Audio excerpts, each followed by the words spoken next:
have an issue with the Ghana Health Service. We would really appreciate for more clarity to this issue, if they would break down the recoveries for us to know which areas we are currently recording recoveries from, because this is how they used to communicate it to us, and it was making the picture clearer than now, that everything seems to have been lumped up. I know that one of our media colleagues posed this question to them at the media briefing on Tuesday. We were expecting to have seen some changes by now, but it still stands the same. Now, one point that is very notable are severe or critical cases seem to have increased. For some time now, these cases have stood at 5, but currently it is at 12. So it has increased to 12 cases of severe or critical conditions. And then our deaths still standing at 31, and we pray that it is going to stay at this figure and not have any more mortality recordings in coming days. Now let's look at the various figures or the number of tests that were conducted to help us come to this conclusion.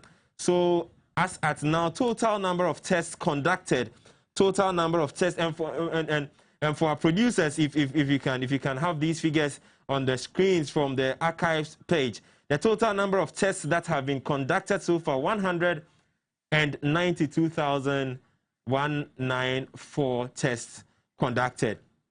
What are the breakdowns? Total number of tests that were conducted from routine surveillance, 50,748. 50,748. Total tests conducted out of contact tracing, 139,424. 139,424. Total number of tests conducted out of mandatory quarantine. Total number of tests conducted out of mandatory quarantine, we have 2,022. Now, there is a bit of discrepancy somewhere here. If you are to look at the total number of tests, you have A and B.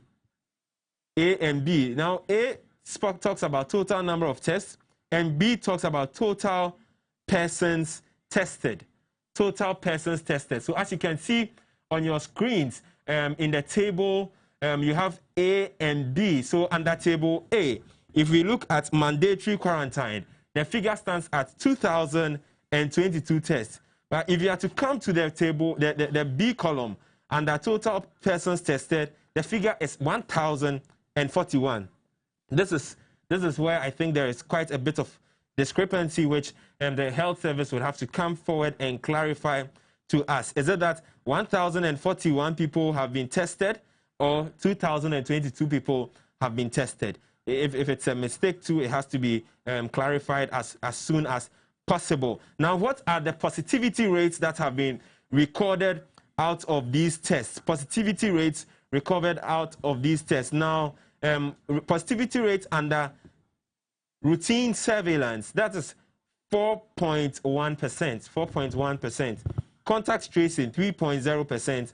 And mandatory quarantine still stands as giving us the highest positivity rate as 11.0%, which goes on to buttress the point that it was indeed a good move by the government to close our borders and insist on mandatory quarantine for all persons who were entering the country as at that time.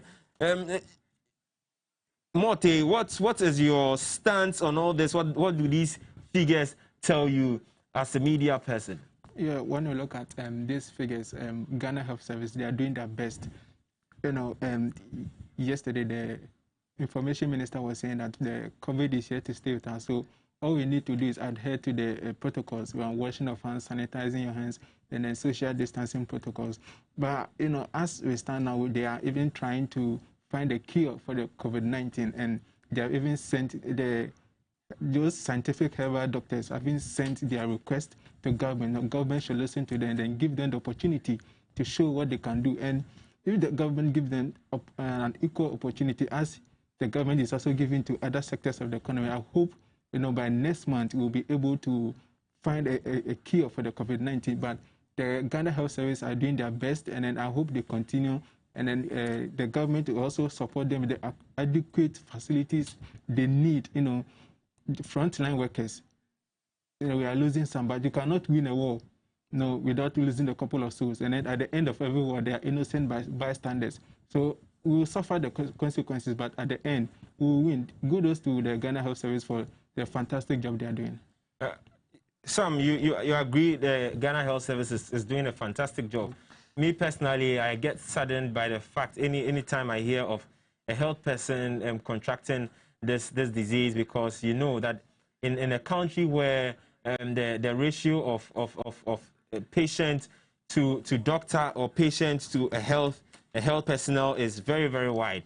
One health person down exposes so many people to various forms of ailments, if not just COVID-19, other health practices or other health concerns that they could have taken care of becomes very, very vacant, or there becomes a very big vacuum over there. So Sam, what do you think? Are you also as satisfied as Isaac is in what the health service is doing currently? I'm not sure any Ghanaian is satisfied, but of course, every single health worker, Ghana Health Service, everybody helping to fight this particular pandemic have done their part, continue to do their part until we finally win this war. And we only have to encourage them and then pray for them and give them all the necessary support that we need. I mean, we can criticize them all they want, but that is what they can perhaps do at this point in time. And so for me, I believe that we should look at the positive side and rather encourage them a lot more, and let them also understand that we are solidly behind them. This is a war that we all want to win, but they are at the forefront, and they can do more. They can actually do better. They can actually improve. They can do much more. So this is what we have to be telling them, instead of sometimes it's quite unfortunate. When I went to Noguchi, the Professor Annan made a statement that sometimes some of the comments that comes in, more like undermines their work. And I felt that, they are trying to do their best, but it looks like Ghanaians are really not appreciating them. But I told him that, you know what, we really appreciate you out there. So we can only encourage you to continue to do whatever. So the Ghana Health Service and all the other health departments, health providers in the country are doing quite well. But we want to tell them that they can do more, because we are solidly behind them. And so they should just know that they have our support, so they should keep on fighting for us.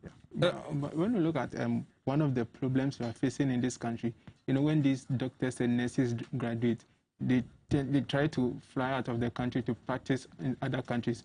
So if we have all these people in this country, I believe our fight against COVID-19 will be better, because when we look at our record, we used to record low, but right now we are recording a high cases. We have our recovered cases about 1,700 and something. So they're actually doing something. What the government needs to do is give them the adequate support, resources. You cannot employ a person without giving the person resources to work with. So the doctors they might be there, but without adequate resources, we cannot have 100% of them. So we need to give them the resources that they need. PPEs alone, will not be the solution of the day. They need to find, a cure. We have scientific doctors in this country. Give them the appropriate resources. Maybe, who knows, in June, we can have a cure for the COVID-19. Okay, Isaac, still about the doctors, the nurses, and then giving them the appropriate resources and the likes. You mentioned that PPEs alone cannot do it this time around. But I understand, or we all know, that these health personnel have been given quite some attractive packages by this very government in their fight against COVID-19. We talk about their tax holidays for the next 3 months. They are to pay no tax. Rather, what are they going to benefit? They are getting 50% increment in their basic salaries, free bus rides to and from their various workplaces. If this isn't enough to push you to do your work to the pedestal, then what else can motivate you? Even the World Health Organization is even struggling. So when we look at the professionals out there struggling to find a cure, and then we here, normally we try to rely on other countries for developmental issues. But here in Ghana, we have the people who can do the job for us. All they need is support. Giving them tax rebate and other stuff. What happens when they die? All these things goes to their family. So what we need to do is, look, we'll give you this and this and that. Stimulus package is there for you. But you can only receive it when you're alive. So when you die, all these things goes to your family. So we need you to find, sit down with your team of doctors, professionals, scientific doctors. We give you this amount of resources. Whatever you need, just tell us for us to help you to get a cure for it. Okay. When you go to those in the herbal side and then those in the scientific ones, they can collaborate together and then share their ideas, share their views. How can we come together and work as a team to fight against COVID-19? This time around, we don't need divinity in this country. We need all of us to come together, share our ideas, share our visions together, so that we can fight this together. Okay. All right. So as I earlier announced, we would be soon getting on our lines Dr. Sheikh Amin Bonsu, that's the CEO of Amin Scientific Herbal and Alternative Hospitals. We'll soon be getting him on the lines to speak to him about the recommendation being passed on their drugs by the Center for Scientific Research into Plant Medicine. What actually does this mean for the company on its own, and what is it going to mean for us as a nation? Okay, so I believe, do we have Dr. Amin Bonsu on the line at the moment? Hello, good afternoon, doctor. Good afternoon, how are you? Sheikh Dr. Amin Bonsu, I'm doing very fine, and welcome to the COVID-19 update show on Adoatv. Thank you, and my greetings and well wishes to all your cherished listeners. And we pray that Allah save us from this COVID-19 infection and Allah eradicate it out the whole world. Thank you very much. Sheikh, so we understand that the Center for Research into Plant Medicine has come out with recommendations of some 9 herbal medicines to be used as immune support and supportive treatments for COVID-19. And we understand that some of these 9 herbal medicines are from your institution. Can you throw a bit more light on that for us, please? Oh, okay. We thank God for, in the first place, always supporting us to give cure to so many diseases that could not be treated as well. And so we pray that you continue to support us. By God's grace, Center has recommended our drugs. That is Amin Chestico, Amin Wako, and Amin Fever Mix, and Amin Deposit.